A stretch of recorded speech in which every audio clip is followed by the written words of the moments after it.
I don't know what problem you've been through. People go through big challenges. And once they come out of them, then they can leave us with some lessons. This is Now Tell Us. I'm your host, Anthony Murore. Today we have a great guest with us known as Jon Chandonnet, and he's going to be here shortly to tell us about one man, his diagnosis, and the road to a vibrant life that is covered in his book known as Shadow Summit. Stay tuned. Please remember to share this episode with all your friends. And if you have a question, ask. We will try our level best to answer it, or rather, Jon is going to answer that question that you may direct to him. And if you have any comment about the show, make it. We love feedback. Yes. And now, I don't want to take one more minute because I know Jon has a lot to tell us. So, why don't you join me as we go together to meet Jon to come and tell us? Here we go.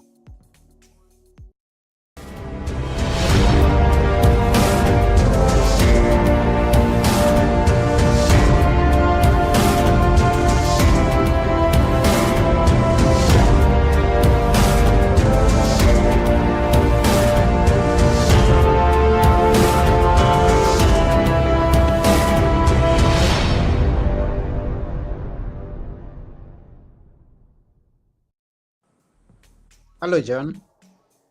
Hey, Anthony, so great to be with you today. Yeah, it's such an honor to have you here at Now Tell Us. We appreciate you. Thank you. Thank you so much. So, my journey, do you want me to go into my journey?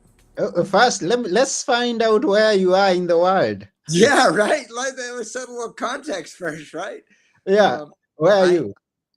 where am I? I am in San Diego right now. Okay. Beautiful San Diego. Uh-huh. How's the weather? And what's so good there that if I decide to come there, what will I enjoy? Well, I, I'm not going to say too much about it because it's pretty nice here, Anthony. It's probably 70 and sunny right now, so we won't get too much into the weather because we want people to continue to watch and not spite me. Okay, okay. So let's hear what Jon is going to tell us today. Now, I mentioned before we get started that you have a book, and that's what we are going to base our discussion on, and is known as a Shadow Summit: One Man, His Diagnosis, and the Road to a Vibrant Life by Jon Chandonnet. Now, before we even go to that, we can know about your background and then tell us, dive us into the story at some point.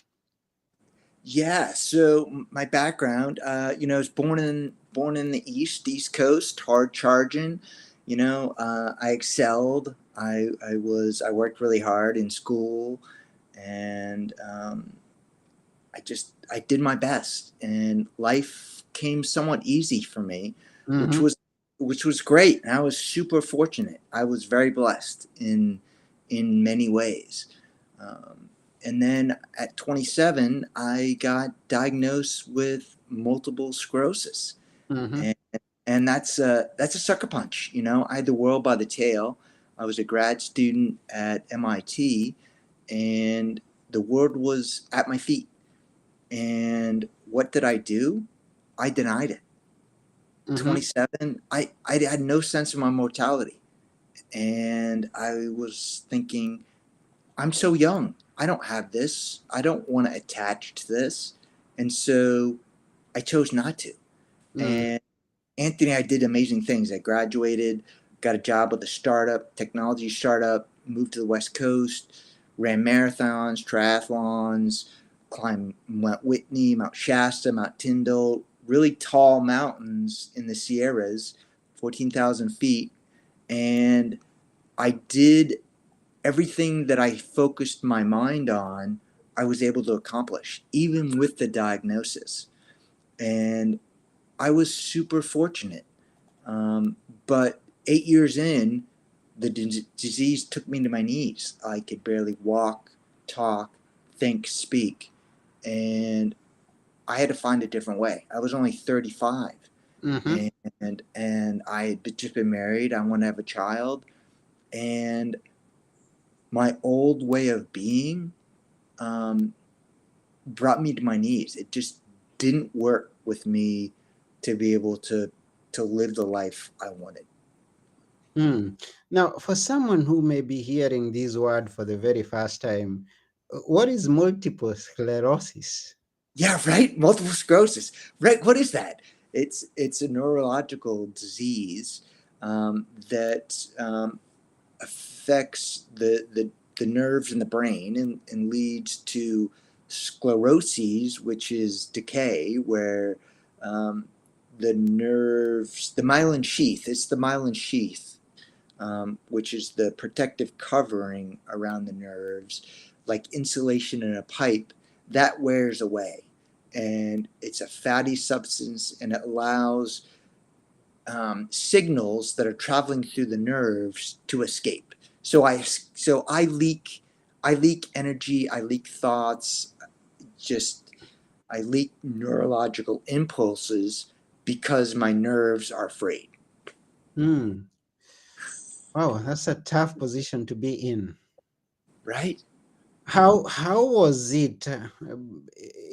What were you going through, coming to the point of diagnosis? What led to that?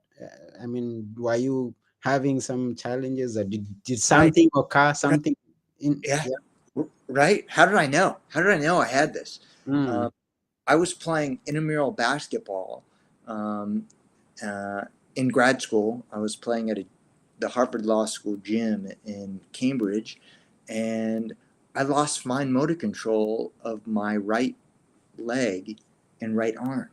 And so I was like a spaz on the court, and I didn't have control of my leg. And so I was trying to will my way down the court, and I was limping and so forth. And I made one trip down the court, and I was like, enough is enough. I raised my hand. I was like, I need a sub. Went out, stretched on the sideline, and tried to get to resolve. It's like, this is just a pulled muscle. I was an athlete in high school, and I did club lacrosse in college, and I was like, I've pulled muscles before. It's just a pulled muscle, buddy. Come on, get over it. You'll be all right. Just go on the sideline, stretch it out. You'll be fine. mm, Uh, that led to a month, and it didn't resolve. And then I finally got the MRI, and the MRI showed my brain had lesions, which is area there the gray matter has decayed. Um, so oh, yeah.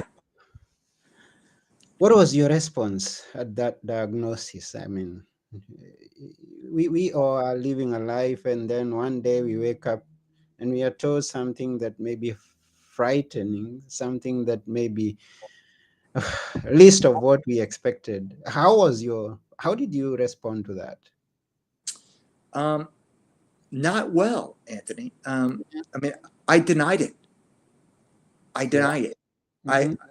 it's the typical response when you said you have something. I'm like, I don't have this, and I have relapsing remitting, which is a strain where things go away and they come back, and that's the way it was back then.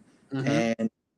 And the symptoms kind of went away, and I was able to regain function and full Hmm. function, and Hmm. so that allowed me to say, I don't have you. I'm not going. I'm going to explode into life, and it caused me, like, I already performed at a very high level. I mean, I was a grad student at one of the best schools in the world, and you know, I was like, I'm not going to stop, and I used it as an excuse to go into hyperdrive, Anthony. Like, Mm. I thought I was working hard and charging hard before. Afterward, I sent it into a whole other way, and really became super focused on my profession and super focused on physical and working out, and I channeled my anxiety, because I had anxiety Mm-hmm. and fear, and I channeled that anxiety and fear into action and into athletic action, Mm-hmm. and my body was able to perform, for the first couple of years anyway.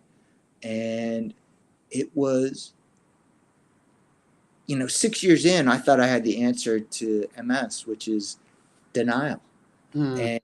And over the next 2 years, so after 8 years, that didn't work. And I realized that I had to find a different way. And so I went inside. I took 4 months off from work, which at a hard charging corporate environment, working for a technology startup, which is corporate suicide. Mm-hmm. And but I was like, I have to take 4 months off. I did a raw vegan detox and just ate raw vegan food and did other healing modalities, other mental and emotional and spiritual healing modalities, that over that 4 months, I got my life back, and my body was functioning again the Mm-hmm. way it had, the way it had, you know, 9 years earlier, even before the diagnosis. And I was like, oh my gosh, I got my life back. I got my body back. Which was profound. I can't overplay that, Anthony. I can't. It was really an amazing awakening, Mm-hmm. and, that's why I wrote the book, because I I took charge, and I burned the ship on my old thoughts and my old way of being, and I found a new way of being that enabled me to stay healthy. And 4 months after, well, 5 months after I went there, my wife was pregnant, and we had a child. Mm. And That's I good. didn't, Anthony, I did not think that was going to be possible, Mm-hmm. you know 6 months earlier. I mean, I was at a very low point. Mm-hmm. I lost hope, and I tried to stay optimistic. I tried to and be a very positive, optimistic person. I mean, if anyone asks you, yeah, what's that Jon Chandonnet guy all about? Well, man, that guy's so positive. He's so optimistic. Well, I channeled that into getting my health back, Mm-hmm. and I did. Wow. Wow. And you did it. And I did it. And I did it. And so, but then I had to find my way. When I was at OHI in San Diego, that place where I did the raw vegan retreat, Anthony, I found 4 keys to well-being, which is mind, so mental, physical, emotional, and spiritual. And then over the next 8 years, as I wrote the book, which took me 8 years to write, I found three more, which is social, financial, um, and professional. Sorry, like, oh, what's the Yes. seventh? Professional. I had to Yeah. find a new way of working that fed who I wanted to be and allowed me to have my best reflection. So those those seven key aspects of well-being is what I found through this journey, and it's what I wrote about in the final chapter of the book as what I found, and it's what I've been coaching people on for the last 10 years. So, like, it's not just raw food. So, like, what's the key, John, to well-being? Is it raw food? Is that the answer? No, it's those seven aspects, and those seven aspects have seven inherent energies, um, which can power your best life. And so at the beginning, I talked about how my nerves leak energy. And Mm, so because my nerves leak energy, I have to find a way to not let that happen. And I mhm, can, how do I not leak energy physically? How do I not leak energy emotionally? How do I not leak energy professionally, financially, socially, mentally, spiritually, socially, the things I say, mentally, the words that I think, and emotionally, how do I not allow feeling to allow me to waste energy? So that's what that's what I've learned, and that's what I've taken away from my story, and that's the essence of of how I can assist other people live their best lives. So, at the start, Anthony, you said people go through tough circumstances and they learn something. They learn some wisdom, and they take some wisdom away. Um, well, I have definitely I have faced down some very tough circumstances because 18 years ago, as all this was going away, before I made the decision to go to OHI, um, I was close to being in a wheelchair, mm, and then that's a slippery slope. Once you stop moving, once you go to a wheelchair, then you go to being bedridden, and it mm, can be, that's the progression of things, and that's where I could have been, but I found a way to jump those tracks. I found a way to go from down here to up here to find a whole different way of living and being. Um, yeah. yeah, you must be a very courageous person. Well, well, you're kind, Anthony. Well, thank you. Yeah. I Mm, mean, none of us know what we're capable of. I tell people that story all the time, and people are like, "Oh gosh, I could never have done that." Oh gosh, God, that's amazing. Um, well, you never know what you're capable of until you're put in tough circumstances. You know, mm, you never know, and it's the circumstances that make the man or the woman into who they are.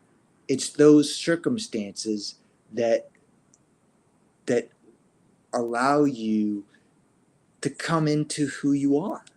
mm, And that those circumstances, Anthony, those circumstances, 18, 20 years ago, that could have broke me. That mhm, could have broke me, and I could be a broken person right now. You know, mm. I could be, and you probably wouldn't blame me, Anthony. Yeah. You And probably wouldn't blame me. You're like, oh, I totally understand, buddy. It's a tough disease. I'm sorry. And yeah, there's a lot of sympathy, and mm, yeah, I get a lot of sympathy, but that's not going to allow me to live my best life. That mm. you know, Yeah. And you're a good example of what I call the seed. A seed is taken and is put in the ground, underground, somewhere we don't see it. And to make matters worse, it gets damp and it starts rotting. Just like you described that your nerves were rotting. And then it at that point, when the seed starts kind of rotting, that's the point that someone could give up on life. And, and the thing that makes it productive is when it's being there, when it's underground, when it's damp, when there is no light, when there is no hope, then it starts digging deeper. The roots keep going into the soil, and then it comes out and becomes a plant that produces fruit at some point. I think we can describe your situation as that. you're so right, Anthony. I think you nailed that because I had to dive deep I really did. Mm-hmm. And then that diving deep, there's a reckoning, there's a reckoning with myself, and I chose to look at myself and take an honest look, and I had to change a whole bunch of behaviors, Mm-hmm.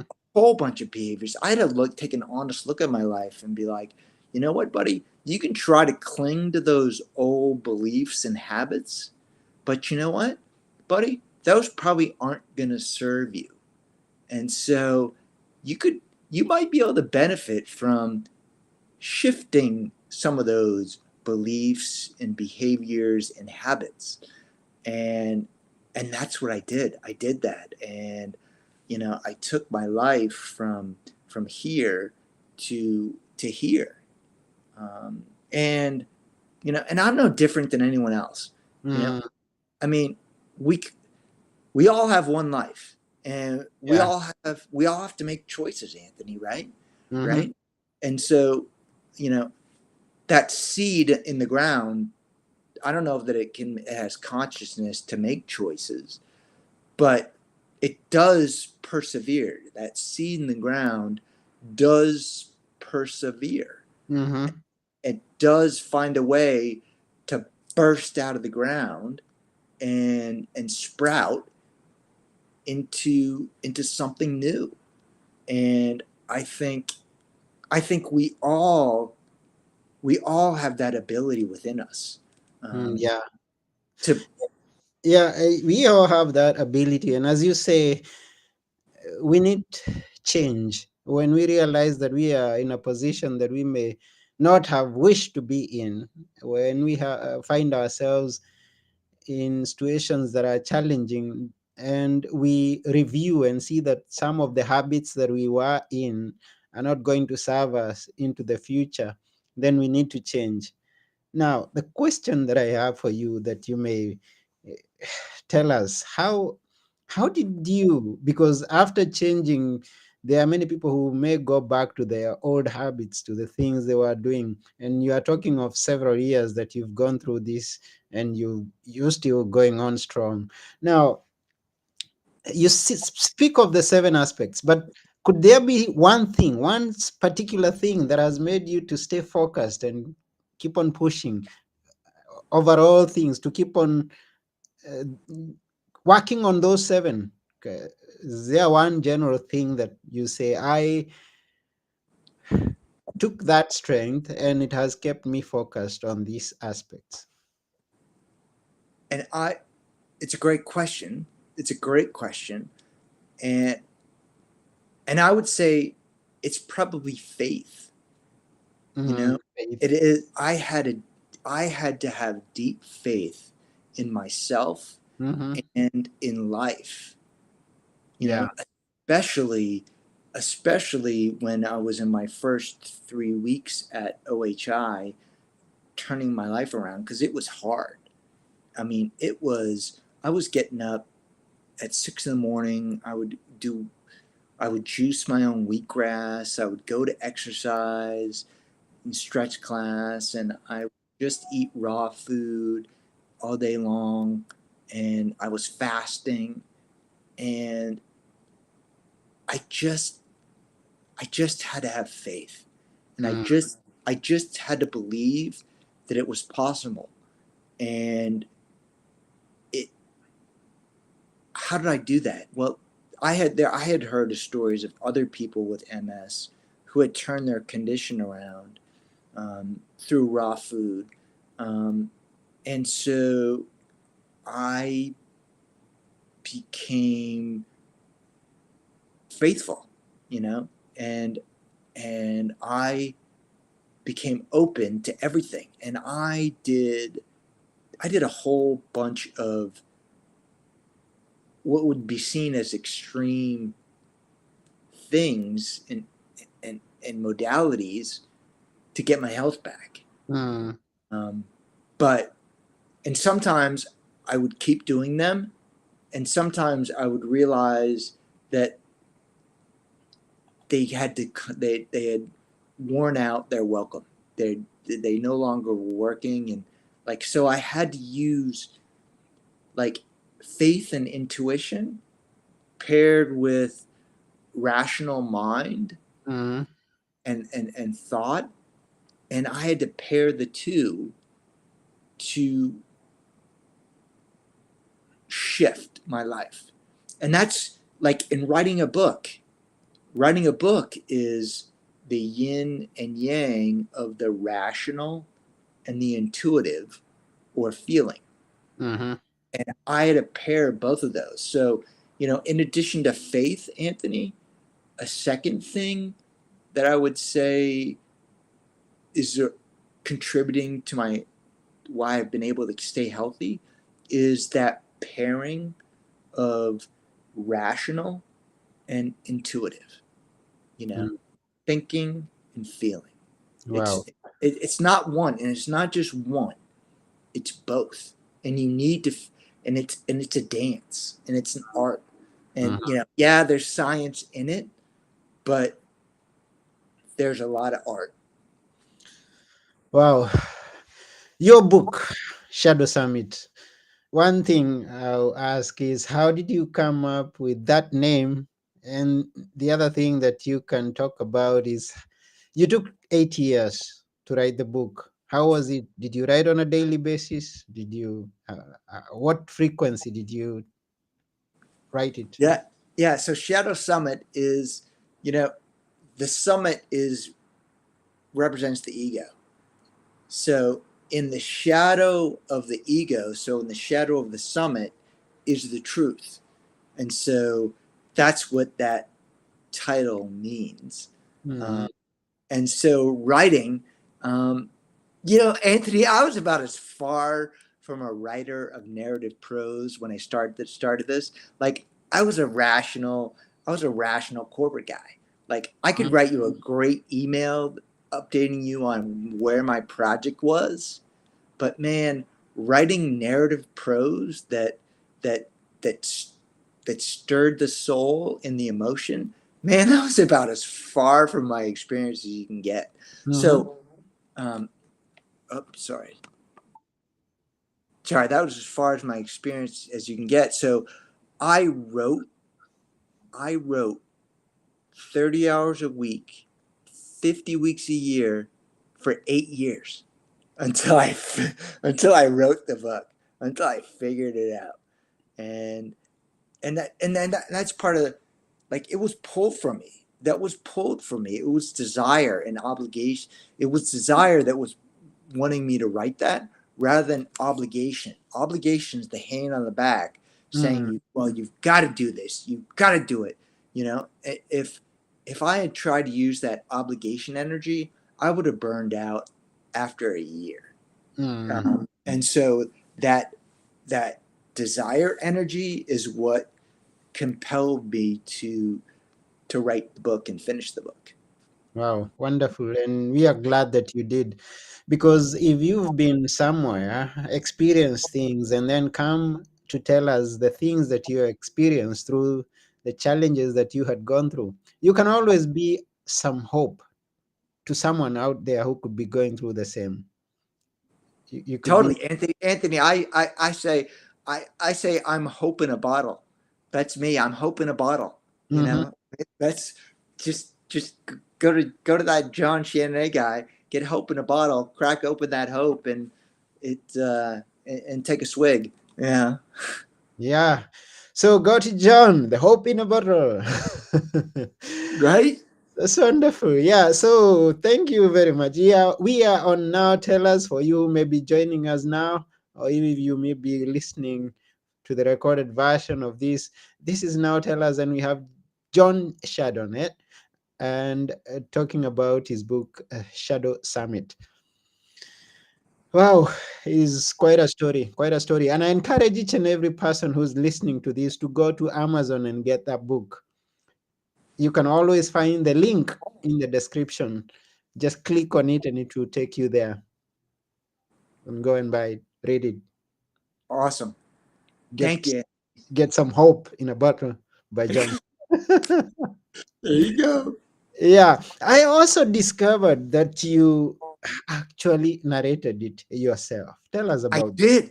Right. I did. I narrated it myself as well. Mhm. Right. I mean, so I not only wrote it, I spoke the whole thing. So yeah, that's yeah, it was quite a journey.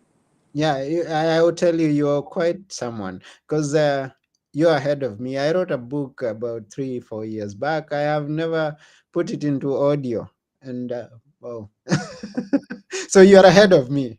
I, Yeah. I may follow your footsteps. Yeah. Well, we all have our own journey. We all are where we are, and took my book 10 years to be out before I decided to free the words from the tyranny of the page and to record it myself. So Congratulations for everything. thank you, thank you, Yes, Anthony. and thank you very much for coming to Now Tell Us. We appreciate you. Thank you so much for having me. Yes. As we are coming to the end of this show, we would like you to just sum it up with telling us some few words that you think I myself or someone who's listening should never forget in life. What are they? Um, you're worth it. You're worth it, and just take a step. You're worth it. Take a step. You're worth it. Take a step. Coming from Jon Chardonnay. You're worth it. Take a step. Don't just stay there. Take an action. And the action that we are asking you on this episode is to go to Amazon and get the book. That's the action that we are requesting this day. Shadow Summit by Jon Chardonnay. One Open man, a bottle. Open a bottle. hope in a bottle. One man, his diagnosis, and the road to a vibrant life. Yes, and that's about it today. Thank you once again, John. Thank you so much, Anthony. Yeah, this has been Now Tell Us. I have been your host, Anthony Moirore, and together with our wonderful guest, Jon Chandonnet, we're saying, yes, take a step. You're worth it. Bye for now. Until next time. Bye.